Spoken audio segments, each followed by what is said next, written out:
give you a shape of this evening. So we're just going to take a few minutes to settle and be together here in the space to begin the evening. And then we're going to start the evening with the dedication ceremony.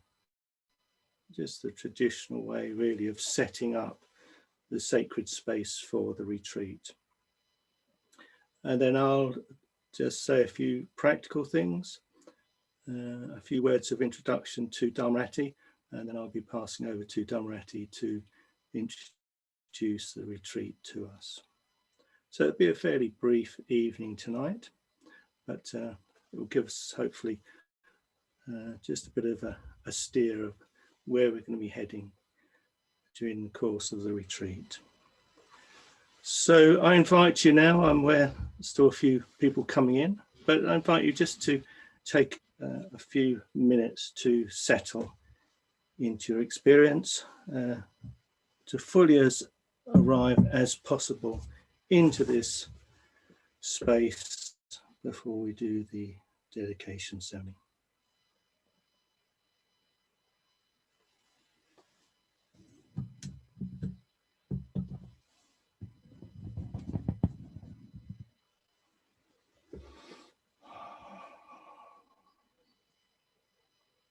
So I invite you just to close your eyes if that feels comfortable for you.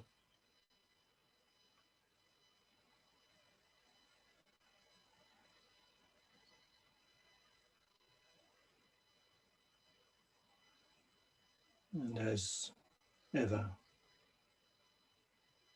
looking to connect with the sensations of our breathing.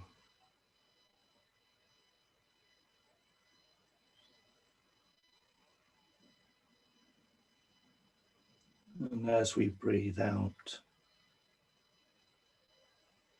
encouraging our attention down through the body to those points of contact with our seat.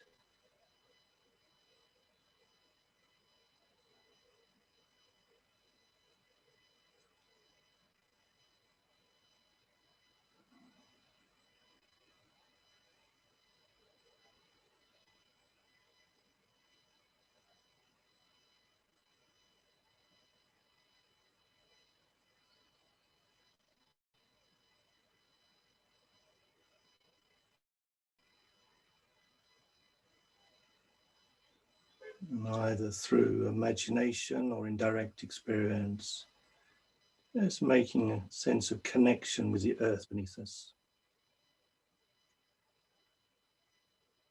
So arrive here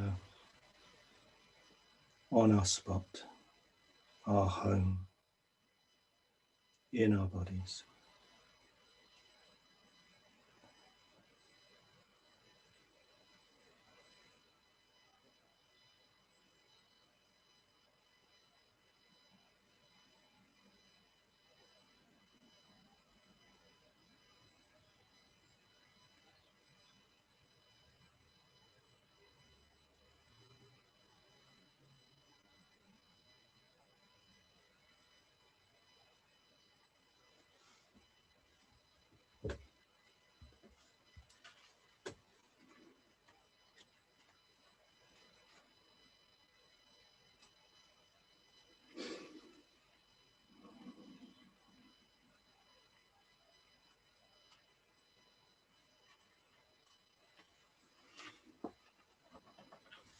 So we're going to start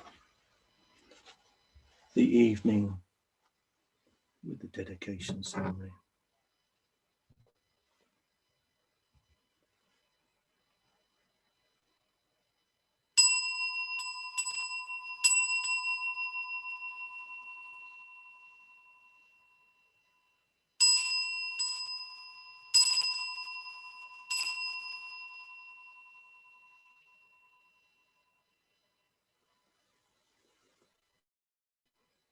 So the dedication ceremony in call and response.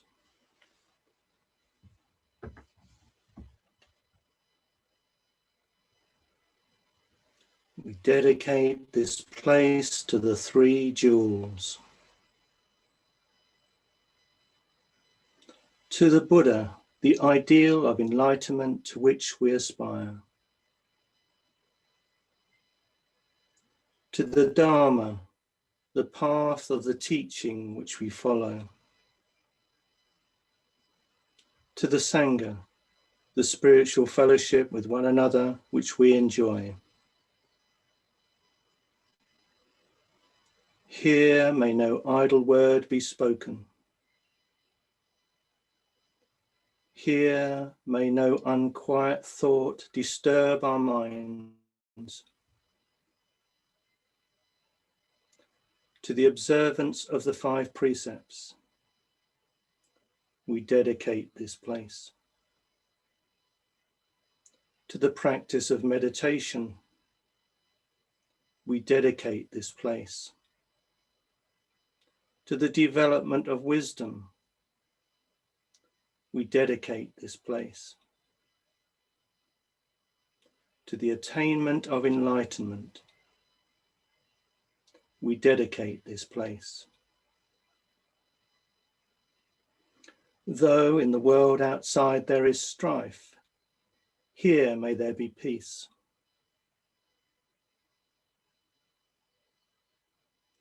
Though in the world outside there is hate, here may there be love. Though in the world outside there is grief, here may there be joy. Not by the chanting of the sacred scriptures, not by the sprinkling of holy water, but by our own efforts towards enlightenment, we dedicate this place.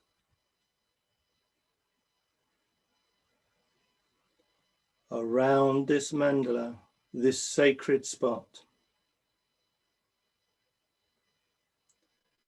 may the lotus petals of purity open. Around this mandala, this sacred spot, may the Vajra wall of determination extend. Around this mandala, this sacred spot, may the flames that transmute samsara into nirvana arise. Here seated, here practicing, may our mind become Buddha. May our thought become Dharma. May our communication with one another be Sangha.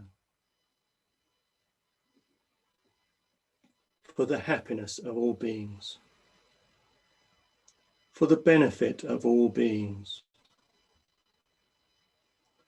With body, speech, and mind,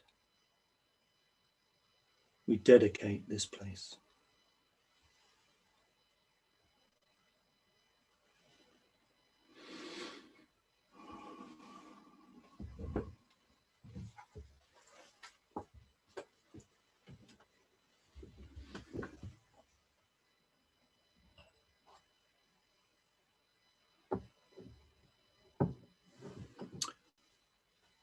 So for those who just arrived into the space, welcome.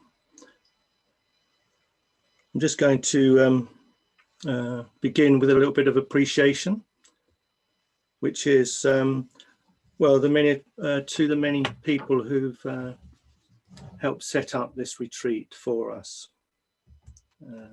and who will be contributing during the course of the week. So that's appreciation to the tech support team and all the leaders and facilitators for the various meditation sessions, the pujas, and particularly the those contributing to the bodywork sessions. I'd really encourage you, if you've got the time, to make use of these bodywork sessions which have been an important part of retreats that we've been doing here in Bristol for some time now. I think they really contribute to this really creating really a rich mix of modalities of practice, which I think really supports deepening into the material that I'm sure Dhammarati will be leading us into this week. So on a practical level, a few things. So you only need one link for all the events this week. So you should all have that. Well, obviously I'm speaking to everybody who's here with the link. So you just use that same link throughout the week. And if you could arrive just a few minutes before we start so that we can start on time for all the sessions, that would help. So we will be starting on time, and it'd be great if you're all here in the space before we start. If you do have any problems getting in, there is the text support email address is on the web page, so you can get some help to get in if for any reason you're struggling to get into the retreat. And just to let you know, I'm sure you're aware, but just to reinforce it, you're very much welcome to attend as much or as little as this of the retreat as you can manage. We're aware that we have many different pools on our time, but as far as possible, I really encourage you, if you can, make the space to attend this full program.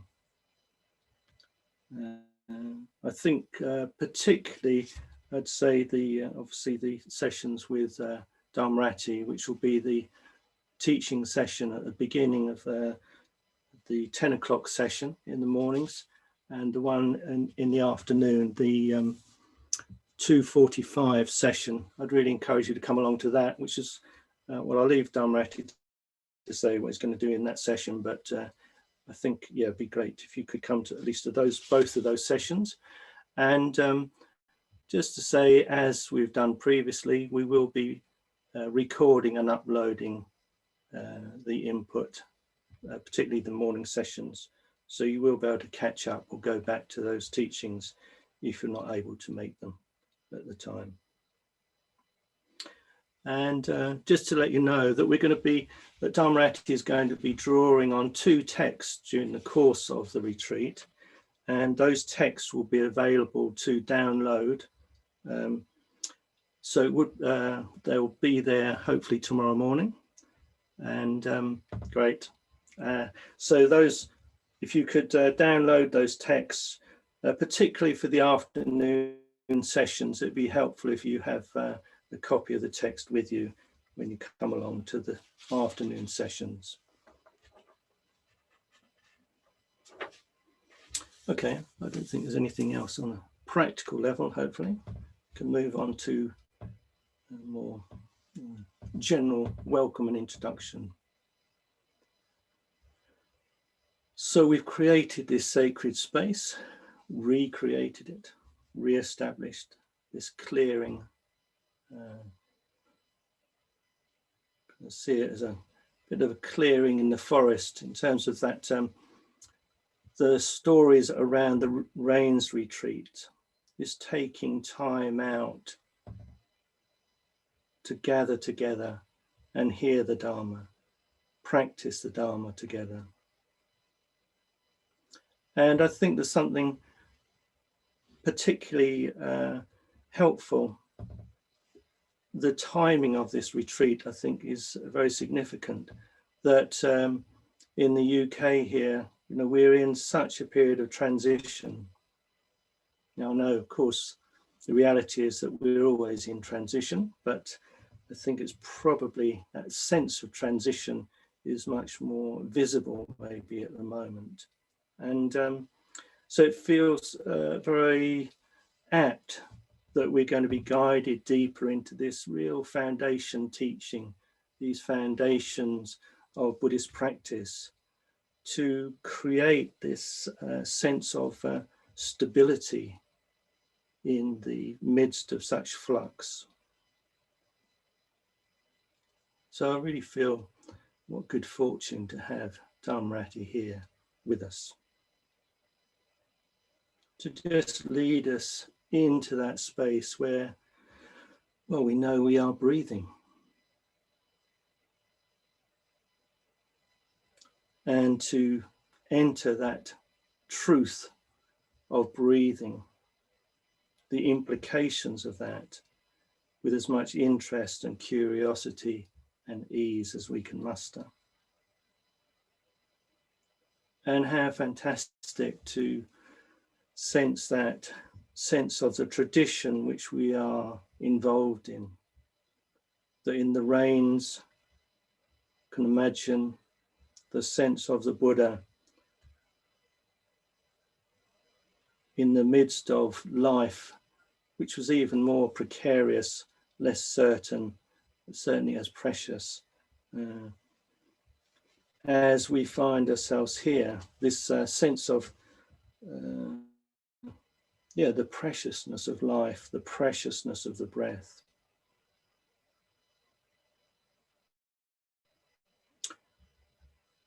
So something about recognizing that we sit within a very long tradition of practicing these teachings, these foundational teachings.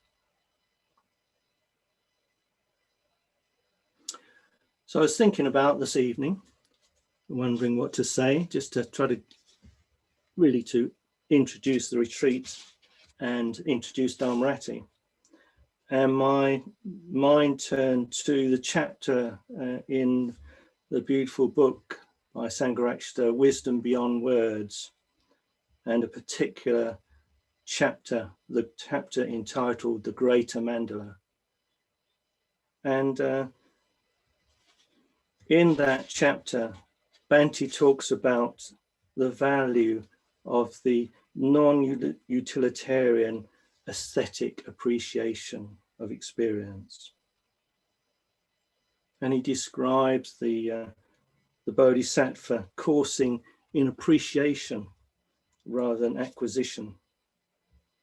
And Bhante talks about play and simply encouraging us to sit and do nothing as a really helpful spiritual practice. And there's one particular story within that chapter of the story of the Taoist sage sitting by the river with a fishing rod, and somebody walks past and challenges the sage. How can a supposed sage sit there with such apparent ease fishing, apparently without any care in the world? And the reply from the sage is, well, it's because I'm not using any bait.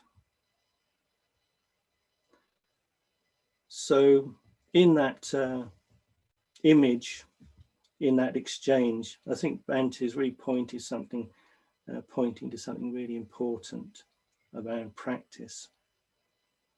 So he's really inviting us into a non-utilitarian approach to practice. And we could perhaps include in that approach to this retreat. So the invitation is to come along, sit by the river, and simply appreciate and be curious and let the river flow through and just rest in aesthetic appreciation. So this term, aesthetic appreciation, leads me to introduce you to Dhammarati. Because for me, Dhammarati exemplifies someone who is deeply engaged, who lives, as far as I can tell, in aesthetic appreciation. So I just thought I'd just say a few words about what I see as his aesthetic qualities, this capacity to rest in aesthetic appreciation. So the first thing I have to name, which I'm sure many of you will be familiar with, is, of course, he is the creator of exquisite, beautiful book covers for Windhorse Publications. So I know something of the love and the care and the time that I've witnessed has gone into certainly some of the earlier covers when I was around Dhammarati more. I really urge you to look at the covers of the books that you're reading. Not just the covers, but actually the spine and the back of the book. They're all absolutely exquisite. So particularly I'd like to point you to Transforming Self and World. What a beautiful cover that is. And also The Great Faith, Great Wisdom. I think those two books and really encourage you to enjoy the choice of font and the crop of the image, which is so incredible. The color palette, the position of the text, and I say the layout of the spine and the back cover. I think they all point to the qualities that I kind of really rejoice in about Dhammarati, and why I'm so pleased that he's here to share that exquisite sensitivity with us. The other thing is that I'd just like to mention Dharmarati's clothes sense. You know, I think this is, again, it's another fantastic pointer to his exquisite presentation, actually, of the Dharma. How he, there's something about, well, I'm doing this with my fingers, and there's something about Dhammarati. I'm just very aware that there's something very tactile and exquisite about Dhammarati's. I'm sure it hasn't changed, but I know it. I've always kind of enjoyed those qualities. And well, this kind of aesthetic appreciation is connected to the Greater Mandala, this chapter, the Greater Mandala. And I think the image, of course, of the mandala is the way that apparently disparate elements can be brought into relationship to each other.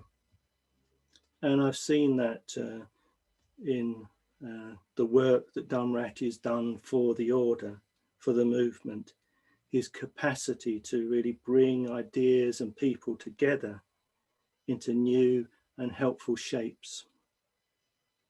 And particularly would celebrate his involvement in the Sikha project. Yeah, absolutely beautiful and important work. And then to his teaching, his personal teaching, what I've experienced of it, just to mention how well shaped, well formed his presentations appear to be to me. And his choice, his capacity to just find those perfect quotes. I don't quite know what quality of mind that takes, but I feel Dhammarati can draw on this beautiful resource of the quotes. But then also there is this, there's something just about the aesthetic quality of the pace and the movement of his hands as he's speaking. I hope that doesn't make you too self-conscious, Dhammarati. But there's something very beautiful about that for me. But of course, the main thing is the capacity to weave truth and beauty, to weave the Dharma into a congruent whole that can be received, that can be picked up and productively worked with. So I'm very much looking forward to the week and sitting in the mandala with Dhammarati, this mandala of aesthetic appreciation. So thank you, Dhammarati. I'll now pass over to you to say something about what we're actually going to be doing.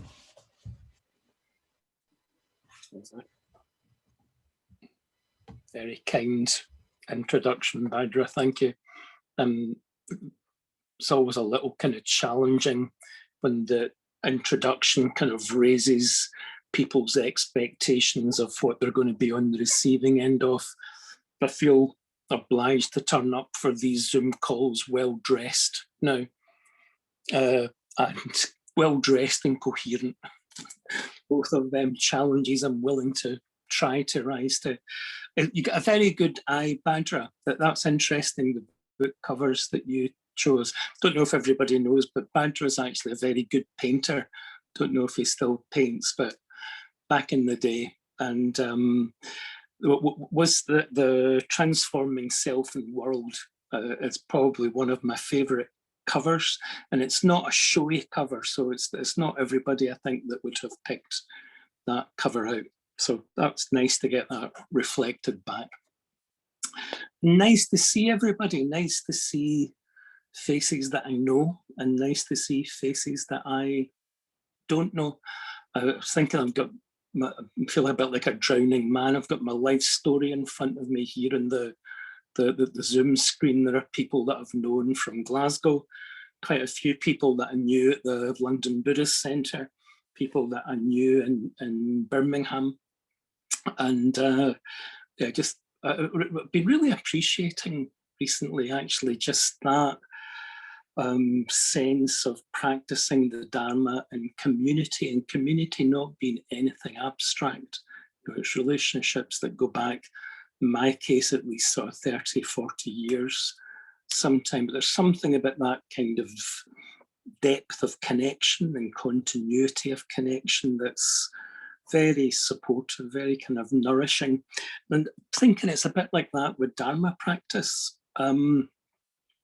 One of the things I was remembering when we were sitting quietly earlier, I'm not quite sure why it came to mind, but remembering living in Birmingham, I shared a community, or lived in a community with Nagabodhi, and we both lived in a community with Sangharakshita.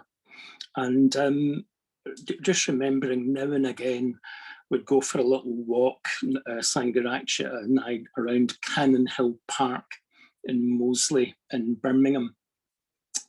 And one of the things that I was remembering was on a walk down, we were talking about meditation, and I hadn't meant to say this, but I will, since it's gone through my mind. But it was saying he'd had a letter that day, and the letter was asking if there was enough meditation in Triratna. And he said, that's not the question at all. That's not the question at all. The question is, are you doing enough meditation? And that was the first point he made. But then he went on to say that he thought that to go deeper in meditation, probably there's a point where he felt there were only one or two meditation practices that people really became skilled enough in or familiar enough with to be able to use them as a framework to go into their experience more deeply. And if I remember rightly, he was saying that he thought it would be to a lot of people's advantage to become very skilled, very familiar with, even very committed to one or two practices that you knew very well. Whether or not I'm very skilled or not, I'm certainly pretty familiar by now with the anapanasati, the mindfulness of breathing practice. And probably since I first got ordained, mindfulness of breathing has been a central practice for me. But I've said something that's not that I'm particularly mindful. I think I'm interested in mindfulness the way a man in the desert is interested in water. You know, like quite a strong drive, but it doesn't necessarily mean a very high degree of accomplishment. But the practice of mindfulness of breathing, particularly this sort of framework of the Anapanasati Sutta, it's just this beautiful, simple structure that starts off with the breath and the body. And at the end of it, you're looking into the fundamental nature of things and the conditions that support the experience of liberation. And you're looking at every point in between. And it's just such a great practical map of how our experience sort of deepens step by step into this, well, to go back to this metaphor of aesthetic appreciation. One of the words for wisdom in the tradition is vidya, and vidya just comes from the same root as video comes from, but it just means a clear seeing. And I think that metaphor of aesthetic experience gives you a real clue to what mindfulness of breathing, as it goes deeper, is trying to get at. It's just that capacity to attend to experience in a way that sees the beauty and the depth of it. So over this next week, we're going to be looking a bit ambitiously at two texts. We're going to look at the Anapanasati Sutta, which is the sutta on the practice of awareness of in and out breathing, and the Satipatthana Sutta, which is the sutta about the foundations, the sort of frameworks, the dimensions of mindfulness, sort of what we take awareness into. And they're quite complementary practices. The Anapanasati Sutta is the longest detailed meditation instruction in the Pali Canon. And it just gives you this lovely detailed, I was going to say a sort of map. It's not completely a map. It's a description of a sort of natural unfolding process that we begin as we start to take awareness into experience. But it gives you a kind of hint about where you want your attention to go, and that a bit of an evocation of what starts to unfold as our awareness goes more deeply into experience. So having spoken a bit to Bhadra earlier in the week, what we're going to try and do in the retreat is have kind of more meditative mornings. So in the mornings, we're going to be looking mainly at the Anapanasati Sutta and just using that as a bit of a framework to support our mindfulness going a little deeper. In the afternoon sessions, we'll look partly at the Anapanasati Sutta, but also probably mainly at the Satipatthana Sutta. And where the Anapanasati Sutta is this map of a kind of instruction on how to work with your awareness, the Satipatthana Sutta is a description of the different aspects of the experience that we can start to look for. Some of the descriptions of where our mind's likely to go, some of the kind of hints about how we would work with our experience in those areas. It's a more detailed description of the different sort of levels of experience. So Satipatthana, Sati just means mindfulness, and the patthana part of it comes from a word that means basically to attend to.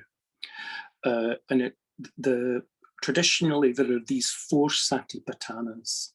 And what's being described as 4 areas of experience to attend to. So the first satipatthana is your body.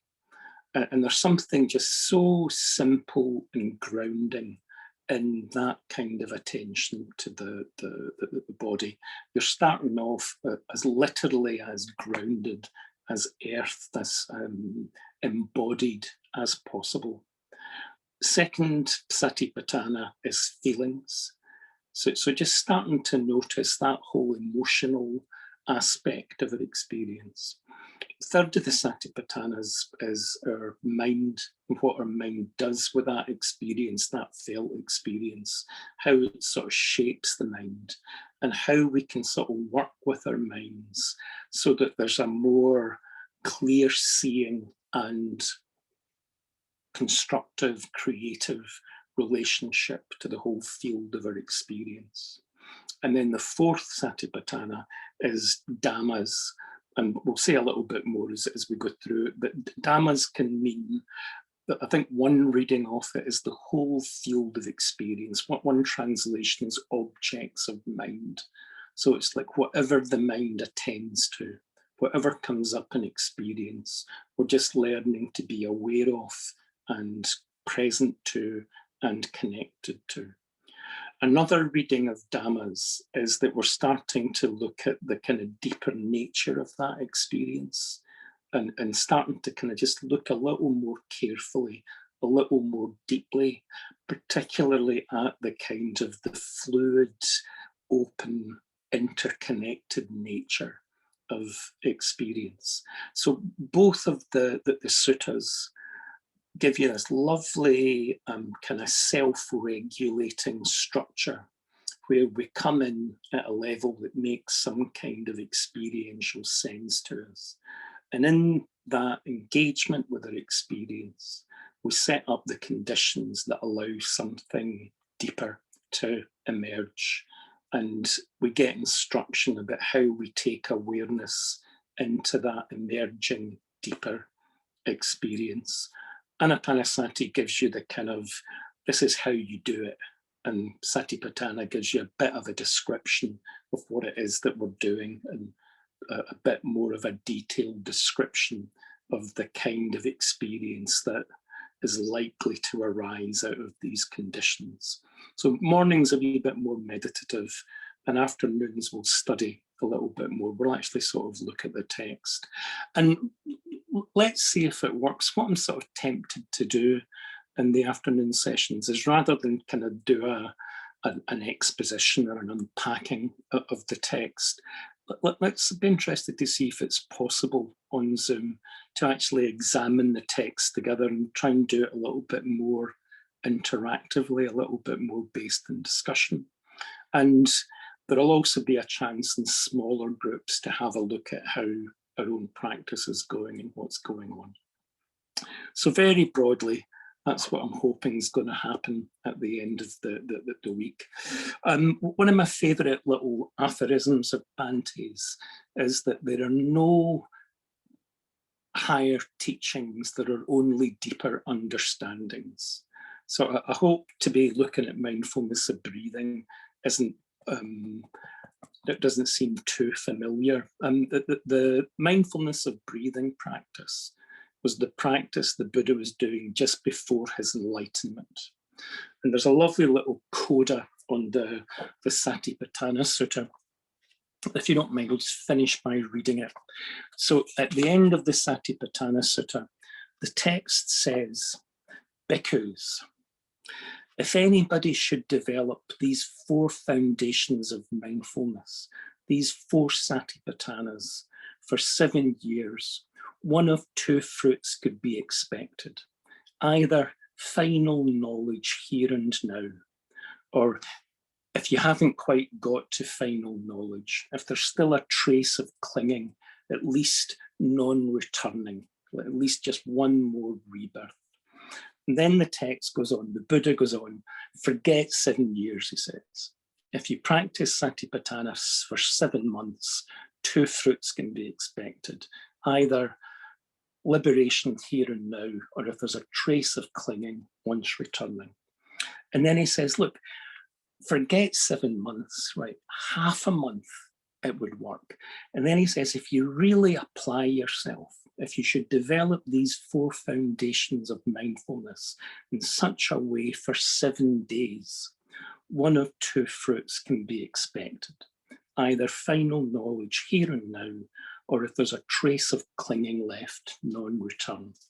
So the Buddha's saying, I mean, he didn't factor in Zoom, but he seems to be saying that a dedicated practice of Satipatthana for 7 days is at least going to get you a little more deeply into nature of mind than just managing to get to 10 while you're following the breaths.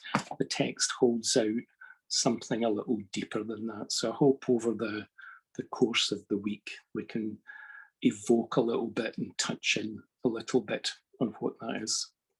So let me hand back to Bhadra, and I hope that tells you enough about what we're going to be doing. Great, thanks very much, Dharmarati. And that final reading, final quote there is certainly, again, there's quite a strong invitation there, a suggestion of what's possible in this week. So in this moment. So fantastic. Thank you very much. So that's as much as we're going to do tonight. And so we'll leave it there.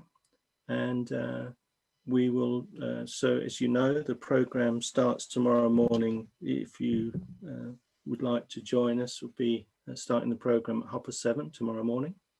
And just to say those texts, hopefully I'll get them up onto the website by lunchtime. So you'll have a chance to look at them.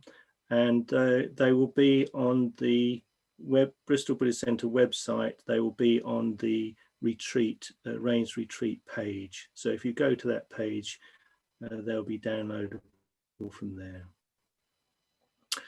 Okay, so have a good evening, have a good night, and look forward to seeing you tomorrow. And thanks once again, everybody, and particularly thanks to Dhammarati as we head into this opportunity. Great.